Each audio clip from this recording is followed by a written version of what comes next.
అయితే ఈ క్రమంలో వీరు వచ్చిన తర్వాత అన్నింటినీ కూడా ఏదైతే రోడ్లను ప్రైవేట్ పరం చేయడం, మెడికల్ కాలేజీలను ప్రైవేట్ పరం చేయడం, అలా ప్రతి ఒక్కటి కూడా ఈవెన్ ఎక్కడా కూడా గవర్నమెంట్ సిస్టంలో ఉండేటివన్నీ కూడా ప్రైవేట్కి దారాదత్తం చేసే క్రమంలో ఇక్కడ ఉన్నటువంటి ల్యాండ్ని ఒక ప్రైవేటు వ్యక్తులకు అప్పగించడం కానీ చిన్నగా దాన్ని క్రమేపీ మొత్తం ఫిషింగ్ హార్బర్ అంతా కూడా ఈ ప్రైవేటు వ్యక్తుల చేతుల్లోకి వెళ్ళి ఇది కేవలం ఇంతటితో ఆగకుండా కూడా మొత్తం అన్నింటినీ కూడా చేసే క్రమం కనిపిస్తా ఉంది. కాబట్టి ఖచ్చితంగా దీన్ని అడ్డుకోవాలా.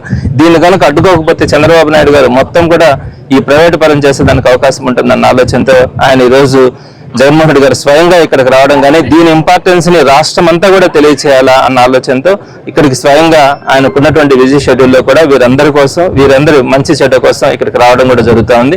తప్పకుండా కూడా దీనికి సంబంధించి ఇక్కడ ఉన్నటువంటి చుట్టుపక్కల ప్రాంతం వాళ్ళు ఇప్పటికే ఆవేదన చెందుతా ఉన్నారు.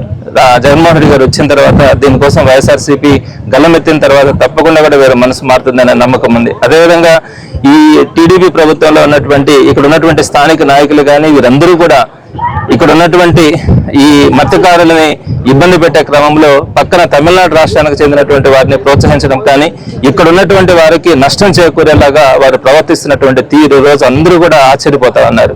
ఒక నెల్లూరు జిల్లాలోనే కాదు మిగతా జిల్లాల్లో కూడా ఆంధ్ర రాష్ట్ర వ్యాప్తంగా కూడా ఏంటి ఈ పరిస్థితుల్లో మన వాళ్ళకి మనం సహాయం చేయాల్సింది పక్క రాష్ట్రాల వాళ్ళకి మనం సహాయం చేసే పరిస్థితుల్లో ఉన్నామంటే అలా గొంతు కోసే పరిస్థితుల్లో ఈరోజు మనం ఉంటా ఉన్నామంటే దీన్ని ఖండించాల్సినటువంటి పరిస్థితి కూడా ఉంది. తప్పకుండా రేపు జగన్మోహన్ రెడ్డి గారు వచ్చిన తర్వాత ఆ ప్రణాళికని పెద్దలు గోవర్ధన్ రెడ్డి గారు కానీ రామిరెడ్డి ప్రతాప్ అన్న ఇట్లాంటి వాళ్ళ ఆధ్వర్యంలో అంతా కూడా కార్యకర్తల నాయకులు అందరూ ముందుండి కూడా చేయడం కూడా జరుగుతుందని తెలియజేస్తారు.